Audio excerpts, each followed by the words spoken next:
Hello, welcome for today's lesson. We are going to talk about an embryonic pregnancy. What is an embryonic pregnancy?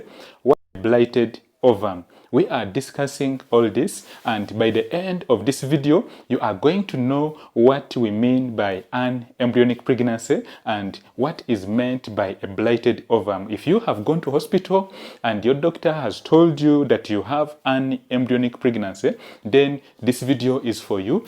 Without further ado, Gerard Massa, the health educator, are my names. I talk about fertility, I do talk about pregnancy, and I do give ovulation tips on this channel. So if it's your first time, you are most welcome. Remember to hit that red button so that you do not miss new videos we release every day at exactly 17 hours. So when we take a look at the reproductive system of a woman, it has several layers. It has the inner layer, also known as the endometrium, and then it has the thick layer, which is also known as the myometrium. And then lastly, there's this outer thin layer known as the perimetrium. So when ovulation takes place, remember in our videos previously, we have talked about ovulation, and we have said that ovulation is the release of a mature egg, the release of a mature egg, also known as a Graafian follicle,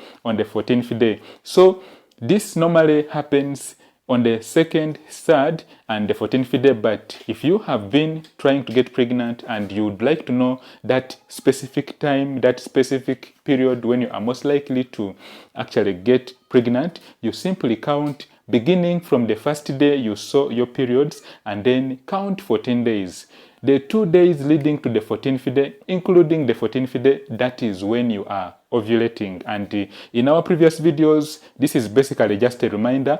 We have talked about the signs of ovulation, and we have said that the first sign of ovulation is there's going to be an increase in the discharge coming from your V, and then there's also going to be an increased urge to have sex, that is increased libido, and then also your cervix will tend to extend upwards. So when you get these signs, including a high body temperature which rises by at least 1 degree, then you could be actually in ovulation. But please remember, this could also mean that something else is happening in your body. If these signs persist, then you should see your doctor, who will do some tests, including the complete blood count. So we are talking about a blighted ovum, and we are saying that a blighted ovum is when fertilization has taken place. Remember, we have just talked about fertilization, and we said that when an egg is released on the 14th day, what happens is that this egg will travel up to this part, also known as the fimbria.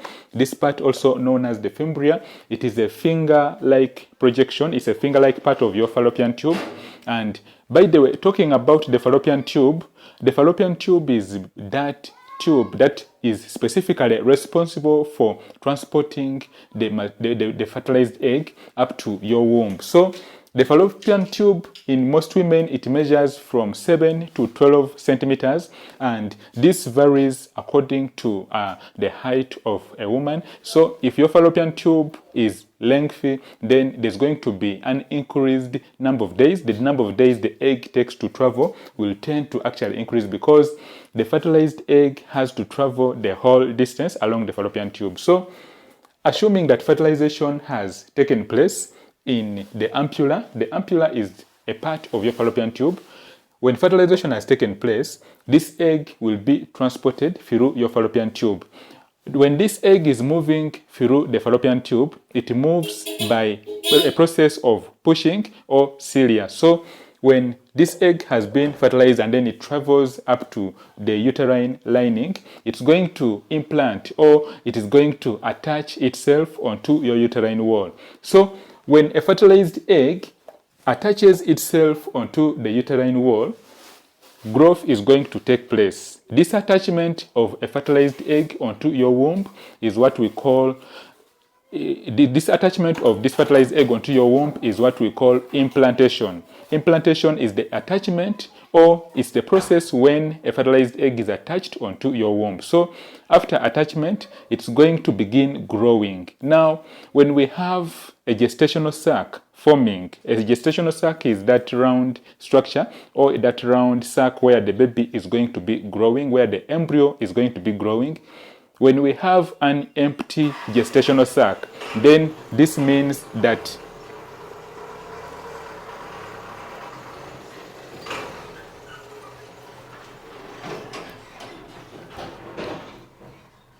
Thank you, my friend, for staying around. We are proceeding with our lesson. We said that when you do have an empty gestational sac, what is going to happen is that the gestational sac is going to grow, but there's not going to be anything inside. There's not going to be, there will be no embryo in the gestational sac. So when we have an empty gestational sac, or the sac which is carrying the baby, which is supposed to carry the baby, when it appears to be empty, when your doctor sees this on ultrasound scan, then we call this a blighted ovum. So to define what a blighted ovum is, a blighted ovum is an empty gestational sac. It is a sac which is not having an embryo. When we have this happening, there's no way you can confirm, because a woman who has a blighted ovum, or also when you have an embryonic pregnancy, by the way, an embryonic pregnancy and a blighted ovum, they are two words, but they mean the same thing. Blighted ovum and an embryonic pregnancy, they mean the same thing. So you should not actually let this distract you. Blighted ovum and then an embryonic pregnancy. So when you do an ultrasound scan and then your doctor tells you that you have a blighted ovum or an embryonic pregnancy, it simply means that your gestational sac is empty. There's no embryo. There's no embryo, there's no heartbeat. It is just empty. It is filled with fluid, also known as amniotic fluid. Amniotic fluid is that fluid which is found inside the sac of the baby. So when this happens, what is going to happen is that it will actually show on ultrasound scan. How can you tell that you have a blighted ovum? How can you tell that you have an embryonic pregnancy? The only way you can tell that you have an embryonic pregnancy is by going to hospital, and then your doctor will make a radiological request, or your doctor will request that an ultrasound scan gets done. And specifically, the ultrasound scan which will be done is what we call the obstetric ultrasound scan. But still, even if your doctor does the pelvic ultrasound scan, it can still show. Gerard Massa, the health educator, is the name of the channel. I welcome you, my friend. If it's your first time on our channel, subscribe so that you do not miss any new videos we release every day. So we said that when your doctor tells you that you have a blighted ovum or an embryonic pregnancy, what is the management of an embryonic pregnancy? What is the treatment for an embryonic pregnancy? Remember, treatment of an embryonic pregnancy varies from country to country. There are some countries whereby the doctors will actually advise you to specifically sit and wait. At least wait for 2 weeks and then repeat an ultrasound scan. The main reason is that this actually avoids errors, because it may show that the scan may show that you have an embryonic pregnancy, but yet it is a very early intrauterine pregnancy. So the goal is wait for 2 weeks. If at all you have done the ultrasound scan should be showing that your sac is at exactly 6 weeks and above. You should not do an ultrasound scan when the pregnancy is below 6 weeks. If your pregnancy is below 6 weeks and your doctor has told you that you have an embryonic pregnancy, then it is very advisable that you actually wait for 2 weeks, because when we get 6 plus 2, we get actually 8 weeks. So 8 weeks when you repeat the ultrasound scan at 8 weeks and it still shows that you have a blighted ovum or you have an empty gestational sac, then there are high chances that you actually may be having this, and the next step is you will be advised to sit and wait for it to basically to come out, for the gestational sac to come out by itself, or you may be given medications to induce, actually to force this gestational sac out. So it is an emotional part. It is basically an emotional part, and it is an emotional, the management that will be done should actually include counseling, because it is a depressing part, it's a depressing time. So always you should actually follow what your doctor tells you. As I say, that the management of a blighted ovum differs from country to country. In some countries, the doctors will tell you to go and sit and wait for it to come out. Normally, the gestational sac comes out by itself, even without medication. And then in other countries, you actually may be advised to go through the management, whereby you may be given drugs to force the gestational sac out, or even you may you may undergo a procedure in hospital, also known as a D&C, that is a dilatation and curettage, where removal will be done manually by your doctors. So we have talked about an embryonic pregnancy, and we have said that an embryonic pregnancy is when you are pregnant, there's a gestational sac, you are getting all the signs of pregnancy, but inside the sac, where the baby is supposed to be growing from, the sac is empty.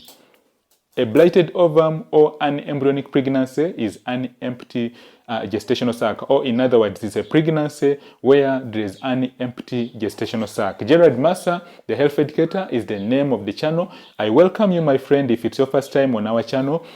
Subscribe so that you do not miss any new videos we release every day. We release new videos at exactly 17 hours daily. And if you would like to have a private consultation with me, you have that burning question, you've been told that you have unexplained infertility, you've taken all the drugs but you are not getting pregnant, have a private chat with me on my website. Go to my website, www.gerardmassa.thehealtheducator.com, and then go through the booking. I've simplified the steps for you. You do the booking, and then after booking, I will give you enough time to answer all your questions. Remember, you can also ask your questions down below this video, and then I will also answer this video. I'll answer all your questions. Remember to share this video amongst your friends so that they can also benefit from this information. We are stopping here for today. We've talked about an embryonic pregnancy. In our next video, we shall talk about a very important topic. Also, remember to come back tomorrow at exactly 17 hours and you will be able to watch what we have prepared for you. Have yourself a fantastic and healthy day, and remember to put your trust in God.